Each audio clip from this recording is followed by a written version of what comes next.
frio, quente ou morno. Apocalipse, capítulo 3, versículos 15 em diante. Eu sei as tuas obras, que nem és frio, nem quente. Tomara que foras frio ou quente. Assim, porque és morno e não és frio nem quente, vomitar-te-ei da minha boca. Como dizes, rico sou, e estou enriquecido e de nada tenho falta, não sabes que és um desgraçado e miserável e pobre, cego e nu? Aconselho-te que de mim compres ouro provado no fogo, para que te enriqueças, e vestes brancas para que te vistas e não apareça a vergonha da tua nudez, e que unjas os olhos com colírio para que vejas. Eu repreendo e castigo a todos quantos amo. Sê, pois, zeloso e arrepende-te. Eis que estou à porta e bato. Se alguém ouvir a minha voz e abrir a porta, entrarei em sua casa, e com ele cearei, e ele comigo. E ao que vencer, lhe concederei que se assente comigo no meu trono, assim como eu venci e me assentei com meu Pai no seu trono. Prezados ouvintes, a parte bíblica que acabamos de ler foi dirigida pelo Senhor Jesus Cristo à igreja de Laodiceia. Daí a pergunta que fizemos: que tipo de crente você é? Crente frio? Um crente quente? Um crente morno? Que tipo de crente você é? Esta descrição, usando essa terminologia, frio, quente, morno, mostra a condição espiritual da igreja de Laodiceia.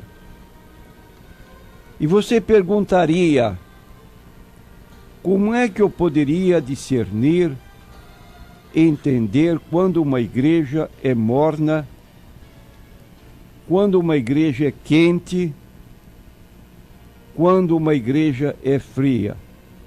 O conceito que fazemos de uma igreja fria, de uma igreja morna ou de uma igreja quente, nos dias atuais, se caracteriza por conceitos diferentes daqueles que a Bíblia aponta.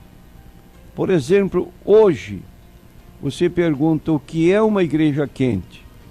Uma igreja quente, segundo o conceito de grande parte dos evangélicos, é ser uma igreja onde há muito barulho, música muito alta, e o maior tempo gasto na igreja durante o culto é musical. A palavra é pouco lida e pouco comentada, mas há um barulho que agrada a grande maioria, e ali é uma igreja considerada quente. Mas se entra numa igreja onde a palavra é pregada, com tempo suficiente para que os ouvintes entendam a mensagem que está sendo transmitida, onde os hinos cantados sejam mais ou menos baixos ou não muito altos, para certas pessoas ele se retira do culto com um sentimento de que não valeu a pena estar naquela reunião, porque ele não se sentiu estimulado para cantar dentro da característica que constitui aquela igreja quente que hoje se admite. Então, meus prezados ouvintes, dizemos nós que igreja morna é aquela que transige com o mundo e em comportamento se assemelha à sociedade ímpia ao seu redor. Professa o cristianismo mas na realidade, espiritualmente, como diz o texto do versículo 17 e 18, desgraçado e miserável. Eu acho essa expressão muito forte, mas é o que diz aqui o texto bíblico. Talvez haja uma tradução mais amena, mas diz o texto textualmente: não sabes que tu és um desgraçado, miserável, pobre, nu? Falando da coletividade. Em segundo lugar, Cristo faz a esta igreja uma séria advertência no tocante ao seu julgamento contra a mornidão espiritual. Diz nos versículos 15 a 17: eu sei as tuas obras, que não és frio nem quente, tomara que foras frio ou quente, assim porque és morno, e nem és frio nem quente, vomitar-te-ei da minha boca. Aí está uma advertência que Jesus faz à coletividade, que é a igreja, no sentido de mudar de situação, porque do contrário vão ser vomitados ou postos fora. Nesta igreja de Laodiceia, Cristo faz também um convite sincero para que a igreja se arrependa e seja restaurada a uma posição de fé, justiça, revelação e comunhão. Versículos 18 e 19: aconselho-te, repetindo, aconselho-te que de mim compres ouro provado no fogo, para que te enriqueças e vestes brancas, para que te vistas e não apareça a vergonha da tua nudez, e que unjas os olhos com colírio, para que vejas. Eu repreendo e castigo a todos quantos amo.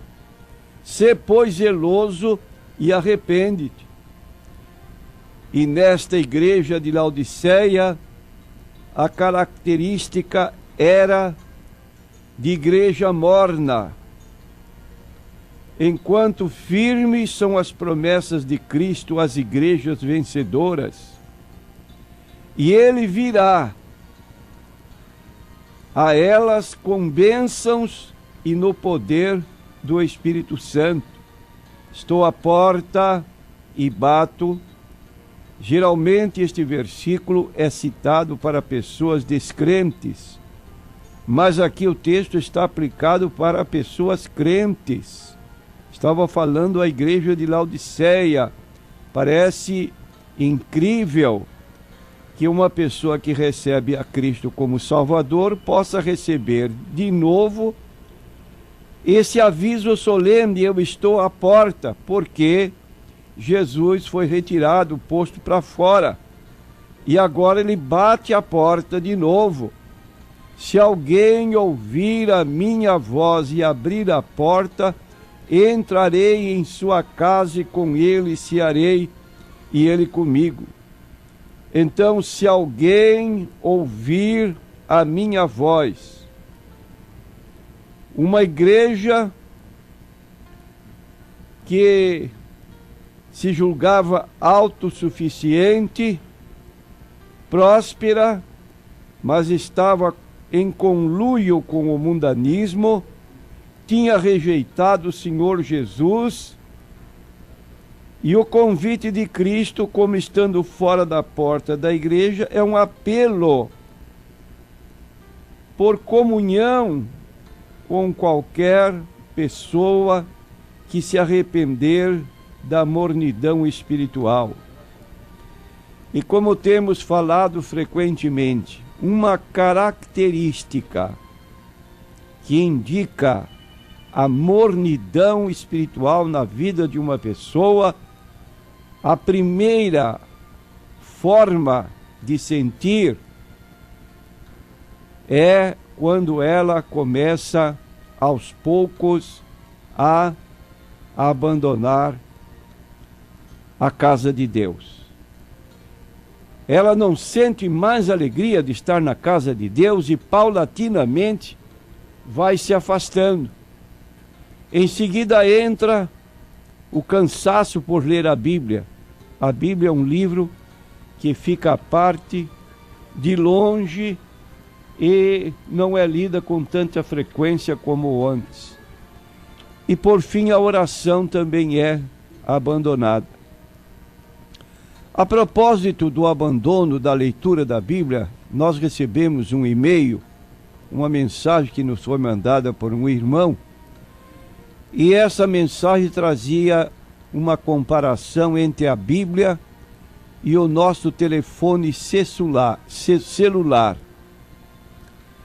Diz assim a mensagem que quero transmitir para os ouvintes, porque achei muito interessante. Já pensou o que aconteceria se tratássemos a nossa Bíblia do jeito que tratamos o nosso celular? E se sempre carregássemos a nossa Bíblia no bolso ou na bolsa? E se dessemos uma olhada nela várias vezes ao dia? E se voltássemos para apanhá-la quando esquecemos em casa, no escritório? E se a usássemos para enviar mensagens aos nossos amigos? E se a tratássemos como se não pudéssemos viver sem ela? E se a dessemos de presente às crianças? E se a usássemos quando viajamos? E se lançássemos mão dela em caso de emergência? Mais uma coisa, ao contrário do celular, a Bíblia não fica sem sinal. Ela pega, entre aspas, em qualquer lugar. Não é preciso se preocupar com falta de crédito, porque Jesus já pagou a conta e os créditos não têm fim. E o melhor de tudo, não cai a ligação.